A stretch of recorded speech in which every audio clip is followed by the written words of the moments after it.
नमस्कार भावा बहिणींनो, study circle YouTube चॅनलमध्ये मी सुभाष टेकाम आपल्या सर्वांचं अगदी मनापासून स्वागत करतो। भावांनो, या व्हिडिओच्या माध्यमातून आपण मुख्यमंत्री लाडकी बहीण योजनेबद्दल सविस्तर माहिती पाहणार आहोत। तर त्याच्यासाठी व्हिडिओ शेवटपर्यंत पाहा। काही महत्त्वाची अपडेट आहेत तर त्या अपडेटबद्दल आपण जाणून घेऊ। मुख्यमंत्री लाडकी बहीण योजनेमध्ये राज्य सरकारच्या वतीने महत्त्वाचे 7 बदल करण्यात आले आहेत। 21 वर्षापासून तर 65 वर्षापर्यंतच्या महिलांना या योजनेचा लाभ आता घेता येणार आहे। 2.5 लाख रुपयांपर्यंतच्या आत उत्पन्न असणाऱ्या महिलांना या योजनेअंतर्गत 1500 रुपये मिळणार आहेत। यामध्ये 5 एकर जमिनीची जी अट टाकण्यात आली होती ती अटसुद्धा आता रद्द करण्यात आली आहे।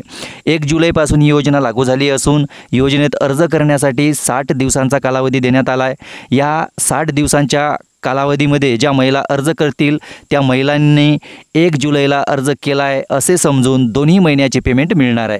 तर ऑगस्ट महिन्यानंतर ज्या महिला अर्ज करतील त्यांनी अर्ज केलेल्या दिनांकापासून त्यांना पैसे मिळतील, अशा प्रकारचा निर्णय राज्य सरकारने घेतला आहे। डोमिसियलचा दाखला हा प्रश्न उपस्थित करण्यात आला होता।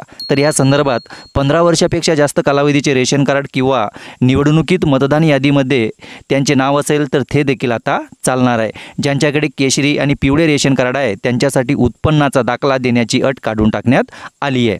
सेतू केंद्र कर्मचारी आणि अंगणवाडी सेविकेला प्रति अर्ज 50 रुपये राज्य सरकार देणार आहे। एकाही महिलेने एजंटच्या नादी लागू नये। एजंट येत असेल तर त्याची तक्रार करा। अमरावतीमध्ये एका सरकारी कर्मचाऱ्याने गडबड करण्याचा प्रयत्न केला होता, त्याला निलंबित करण्यात आले असून त्याला बडतर्फ करण्याचा विचार देखील राज्य सरकार करत असल्याची माहिती उपमुख्यमंत्री देवेंद्र फडणवीस साहेबांनी दिलेली आहे। इतकेच नाही तर सेतू केंद्र आणि अंगणवाडी सेविकांनी या योजनेमध्ये मदत करावी यासाठी त्यांना देखील प्रति अर्ज 50 रुपये राज्य सरकार देणार आहे। म्हणजे अंगणवाडी सेविका आणि सेतू केंद्र हे ज्या यांना प्रति अर्ज 50 रुपये मिळणार आहे। ज्या सेतू सुविधा केंद्राच्या माध्यमातून महिलांची आर्थिक लूट करण्याचा प्रयत्न केला जाईल किंवा तसा पुरावा मिळेल त्या सेतू सुविधा केंद्रांचा परवाना रद्द करण्यात येईल। या योजनेचे काम ऑफलाईन आणि ऑनलाईन देखील करण्यात येणार आहे। एका कुटुंबातील 2 महिलांना या योजनेच्या माध्यमातून लाभ देण्यात येणार आहे। यातील एक विवाहित असेल आणि दुसरी अविवाहित असेल तरी देखील योजनेचा लाभ घेता येईल। या योजनेचा लाभ घेण्यासाठी अर्ज कसं करायचं तर योजनेच्या लाभासाठी पोर्टल मोबाईल ॲपद्वारे सेतू सुविधा केंद्राद्वारे अर्ज करता येईल। लाभार्थ्यांचे आधार कार्ड, महाराष्ट्र राज्याचे अधिवास प्रमाणपत्र असेल तर, महाराष्ट्र राज्यातील जन्मदाखला असेल तर आणि नसेल तर 15 वर्षापूर्वीपासूनचे रेशन कार्ड, TC, मतदान ओळखपत्र। सक्षम प्राधिकाऱ्याने दिलेल्या कुटुंब प्रमुखाचं उत्पन्न दाखला, वार्षिक उत्पन्न 2.5 लाखापेक्षा कमी असायला पाहिजे। बँक खातं पासबुकच्या पहिल्या पानाची झेरॉक्स। आणि इथे एक महत्त्वाची गोष्ट बहिणींनो, आपण जे बँक खातं इथे अपलोड करणार आहेत म्हणजे जोडणार आहेत या योजनेसाठी, तर अर्ज पूर्ण फॉर्म भरल्यानंतर आपण आपल्या ज्या बँकेचं आपलं पुस्तक आहे तिथे जाऊन आपण KYC करून घ्या। पासपोर्ट आकाराचा फोटो, रेशन कार्ड आणि सदर योजनेच्या अटी शर्तीचे पालन करण्याबाबतचं हमीपत्र। तर हे हमीपत्रसुद्धा कसं असणार आहे ते आपण सविस्तर पाहू। तर पहा, तर बहिणींनो, या योजनेसाठी आपण जे हमीपत्र भरणार आहोत तर ते हमीपत्र कसं असणार आहे तर पहा, मी घोषित करते की अशी खूण करायची आहे। माझ्या कुटुंबाचे एकत्रित वार्षिक उत्पन्न हे 2.5 लाखापेक्षा अधिक नाही। माझ्या कुटुंबातील सदस्य आयकरदाता नाही। मी स्वतः किंवा माझ्या कुटुंबातील सदस्य नियमित कायम कर्मचारी, कंत्राटी कर्मचारी म्हणून सरकारी विभाग, उपक्रम, मंडळ, भारत सरकार किंवा राज्य सरकारच्या स्थानिक संस्थेमध्ये कार्यरत नाही किंवा सेवा निवृत्तीनंतर निवृत्ती वेतन घेत नाहीत। मी शासनाच्या इतर विभागामार्फत राबविण्यात येणाऱ्या 1500 पेक्षा जास्त रकमेचा आर्थिक योजनेचा लाभ घेतलेला नाही। माझ्या कुटुंबातील सदस्य विद्यमान किंवा माजी खासदार आमदार नाही। माझ्या कुटुंबातील सदस्य भारत सरकार किंवा राज्य सरकारच्या बोर्ड, कॉर्पोरेशन बोर्ड, उपक्रमाचे अध्यक्ष, उपाध्यक्ष, संचालक सदस्य नाहीत। माझ्या कुटुंबातील सदस्यांची संयुक्तपणे 5 एकरपेक्षा जास्त शेत जमीन नाही।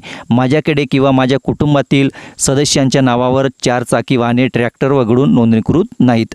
मी वरीलप्रमाणे घोषित करते की मुख्यमंत्री माझी लाडकी बहीण योजना संबंधित पोर्टल ॲपवर आधार क्रमांक आधारित प्रमाणीकरण प्रणालीसोबत स्वतःला प्रमाणित करण्यास व आधार आधारित प्रमाणीकरणानंतर माझा आधार क्रमांक, बायोमेट्रिक किंवा वन टाईम पिन, OTP ज्याला आपण म्हणतो, माहिती प्रदान करण्याची सहमती देण्यास माझी हरकत नसेल। मी हे देखील सहमती देतो की मुख्यमंत्री माझी लाडकी बहीण योजना माझी ओळख पटवण्यासाठी व प्रमाणित करण्यासाठी माझ्या आधार क्रमांकाचा वापर करू शकतात। मी केवळ शासकीय सेवा व योजनांचे लाभ प्राप्त करण्याच्या उद्देशाने अन्य राज्य किंवा केंद्र शासनाच्या विभागांशी माझे आधार KYC वर्णन पुरवण्यास सहमती देत आहे. तर आपल्याला हे हमीपत्र भरायचं आहे आणि त्याच्यानंतर सही करायची आहे.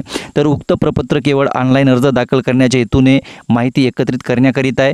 अर्ज ऑनलाईन पद्धतीने सफलतापूर्वक प्रविष्ट झाल्यानंतर खालील पावती प्रदान करण्यात येईल. तसेच SMS WhatsAppद्वारे सुद्धा पाठविण्यात येईल.